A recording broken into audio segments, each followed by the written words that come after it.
So hello dear student, কেমন আছো? I hope প্রত্যেকে শুধু ভালো নয়, ভীষণ ভালো আছো। স্ক্রিনের ওপর একটা প্রশ্ন দেখা যাচ্ছে, তাই না? সো প্রশ্নটা কি সেটাকে মন দিয়ে পড়ে নিই, আর পড়তে পড়তে অঙ্কটা করতে থাকি। কি বলেছে দেখো, tan two theta into tan three theta equal to one যদি হয়, তাহলে থিটার বৃত্তীয় মান। চলো প্রথমে থিটার বৃত্তীয় মান তো দূরের কথা, প্রথম তো আমরা ষষ্ঠিক মানটাই বের করি, তারপর না হয় দেখা যাবে কি করা যাবে, তাই না?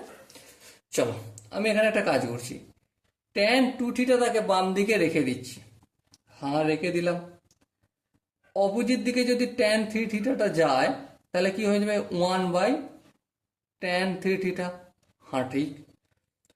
আচ্ছা, কারণ গুণ ছিল, ভাগ হলো। বেশ, এবার ট্যান টু থিটা থাকলো। এই one by tan two theta, এটাকে যদি অনন্যকের কনসেপ্ট কাজে লাগায়, কি হয়ে যাবে? এটা কট থ্রি থিটা হয়ে যাবে। অনন্যকের কনসেপ্ট কাজে লাগালাম, তাই না? মানেটা কি? One by tan theta equal to কি? Cot theta. সো এই কনসেপ্টটা, অনন্যকের কনসেপ্টটাই আমি এখানে কাজে লাগিয়ে দিলাম। ওকে, এর পরের স্টেপে দেখো, পরের স্টেপে ট্যান টু থিটা, আমি এখানে ট্যান লিখলাম। ভুল করলাম? হ্যাঁ, ভুল করেছি, ঠিক করতে হবে। চলো তাহলে এখানটা কি করতে হবে? 90 ডিগ্রি মাইনাস থ্রি থিটা। এবার প্রশ্ন, 90 কেন করলাম? কারণ 1 × 90 হচ্ছে প্রথম কথা, তার জন্য কটটা ট্যান চেঞ্জ হয়ে গেল পুরোকে। ঠিক আছে, এবারে মাইনাস থ্রি থিটা করলাম কেন? আমি প্লাসও তো করতে পারতাম, কারণ প্লাস করলে সেকেন্ড কোয়াড্রেন্টে পড়তো, আর সেকেন্ড কোয়াড্রেন্টে কে কে প্লাস? শুধু কস আর কস, সাইন আর কসেকটা প্লাস, বাকি শব্দ মাইনাস হয়। কিন্তু ফার্স্ট কোয়াড্রেন্টে সবাই পজিটিভ, তার মানে 90 ডিগ্রি মাইনাস থ্রি থিটা মানে কি? ফার্স্ট কোয়াড্রেন্টে পড়লো, তার মানে এখানটা পজিটিভ চিহ্ন আছে, এটা ম্যাচ করার জন্য আমাকে মাইনাস করতে হলো।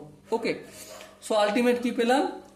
Two theta equal to 90 degree minus three theta.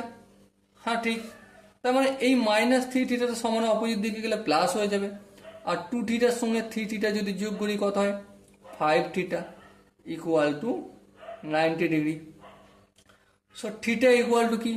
5 গুণ আছে, অপোজিট দিকে পাঠালে কি হয়ে যাবে? ভাগ হয়ে যাবে। কিন্তু একটা কাজ করবো এখানে, কি কাজ করব? যেহেতু বৃত্তীয় বলেছে, বৃত্তীয় মান চেয়েছে না, এখানে আমি 2 দিয়ে গুণ করব, লবে আর হরেও করব। সো কি পেয়ে গেল? 90 × 180 ডিগ্রি বাই 10। আচ্ছা, 180 ডিগ্রি মানে কি? পাই, পাই বাই 10। ব্যাস, অঙ্ক আমার কমপ্লিট। সো বোঝাতে কি পারলাম? চেষ্টা করেছি বোঝানোর প্রতিটা স্টেপ। এরপরে যদি কারো কোনো বুঝতে অসুবিধা থাকে, ডাউট থাকে বা কনফিউশন থাকে, তাহলে কি করতে হবে? কমেন্ট বক্স তার জন্য খোলা রাখা হলো। ওকে, সো ডিয়ার স্টুডেন্ট, দেখা হচ্ছে পরবর্তী সেশনে। ততক্ষণ পর্যন্ত ভালো থেকো, সুস্থ থেকো এবং জয় হিন্দ।